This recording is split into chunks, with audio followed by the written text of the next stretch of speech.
Hello and welcome to Psych Boost. In this final video, we'll be looking at the influence of early attachment on childhood and adult relationships. So as part of our discussion of how types of attachment affect these relationships, we'll be looking again at the term internal working model and continuity hypothesis. There'll be a few pieces of evaluative research, and I'll give you some other ways we can evaluate an extended essay. So on with the influence of early attachment on childhood and adult relationships.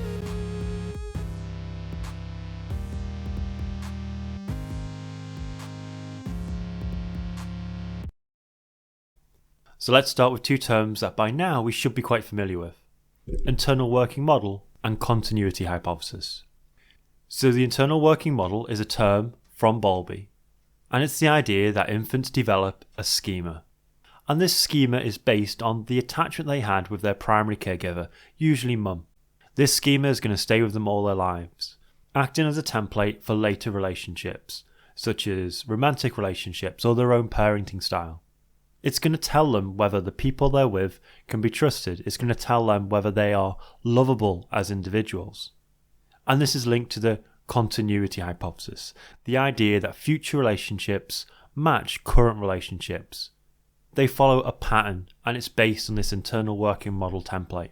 So as they go through life, an individual's childhood friendships, adult partners, and even their own parenting relationship with their own children follows in a continuity. I'm going to skip ahead a little bit and show you a piece of research. What I'd like you to do before I show you this research is Google Hansen and Shaver Love Quiz. And you should be able to find in perhaps the first result the questions used by Hansen and Shaver in their research study. You can pause the video and have a little read through the questions used. So, Hansen and Shaver. In 1987, Hansen and Shaver placed a love quiz in a newspaper. And they had 620 responses. 205 were male, 415 were female. This love quiz examined their feelings on romance. Hansen and Shaver used the responses to this love quiz to categorise each responder into secure, avoidant and anxious. Of course, the same categories as used in Ainsworth's strange situation. They judged people as secure if they carefully balanced closeness and independence in their relationships. They judged people to be avoidant if these people avoided closeness. And they judged people to be anxious if they were clingy. They didn't really cope too well with their own independence and needed to be around their partner quite a lot. What they found is 56% were secure, 25% were avoidant, and 19% were anxious. And that general pattern you might be familiar with. The participants also completed questions which were there to test for their childhood attachment type. So what did they find? They found there was a correlation between adult and childhood attachment type questions. So if you indicated you were securely attached as a child, you're likely to have secure relationships as an adult. Hansen and Shaver also found if you were securely attached as an adult, you tended to believe that love was long lasting. You were generally happy in your relationships and you tended not to get divorced. However, people in insecure types reported much more loneliness than the secure type.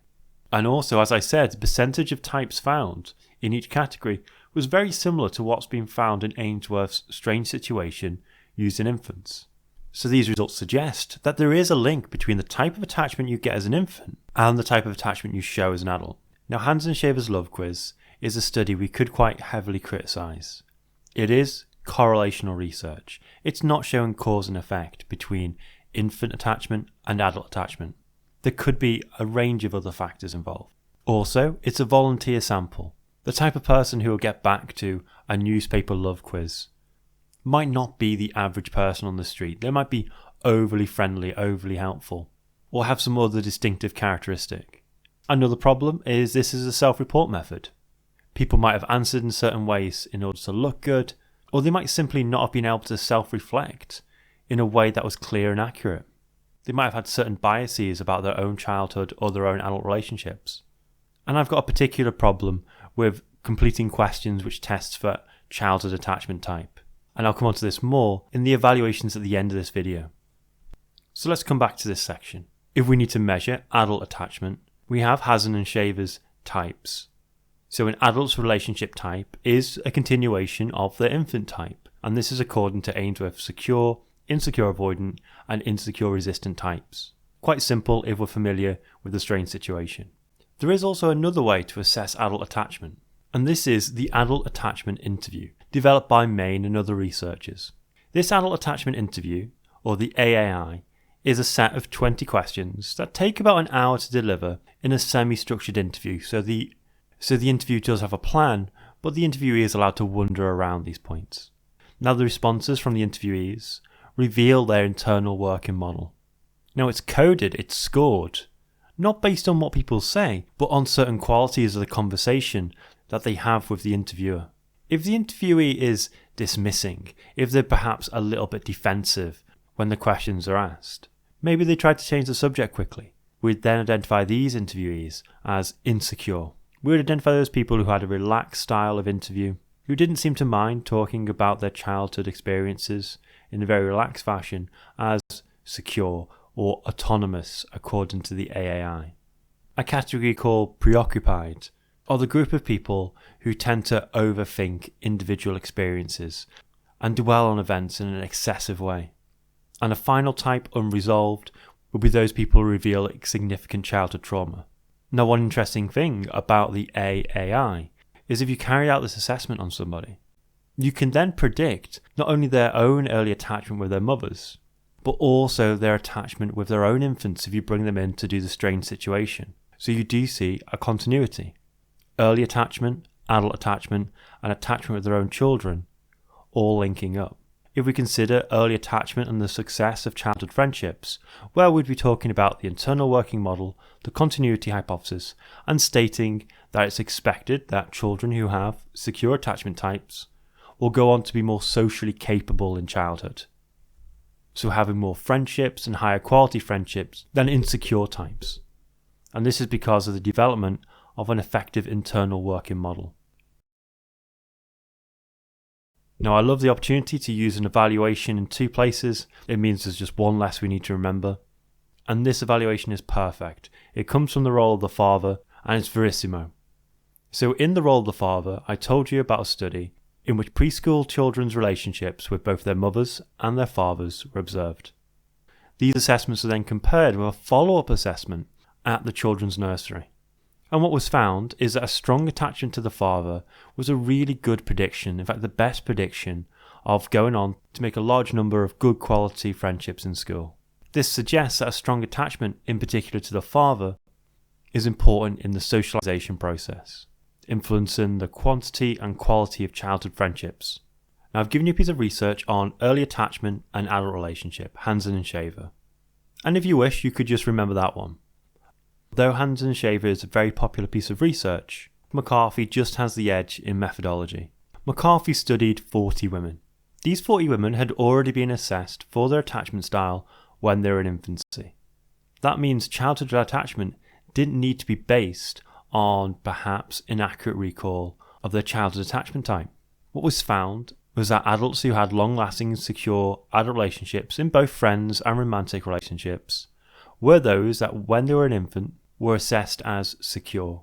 It was also found that these secure adults had high levels of self-esteem, and insecure avoidant didn't have good romantic relationships, and insecure resistant generally had poor friendships. One other issue for insecure groups is they were found to be much more likely to have lived at some point with a deviant partner. And this piece of research suggests that early attachment style is in some way linked to both adult romantic relationships but also adult friendships as well. And as I mentioned, a positive of this research study was by using women assessed in infancy, we can avoid some of the issues from Hansen and Shaver about the accurate recall of infant attachment. So how could we evaluate this section? Well, if we're talking about early attachment on childhood relationships, knowing about this theory could help us in education. Knowing that the origin of childhood friendships comes from an internal working model means we can use this to help children who perhaps have issues like bullying or feeling lonely. We can help school children maybe adapt their internal working model to one that might work better for them. And perhaps by changing their internal working model, ultimately it might help these children have happy, stable relationships later on in adulthood.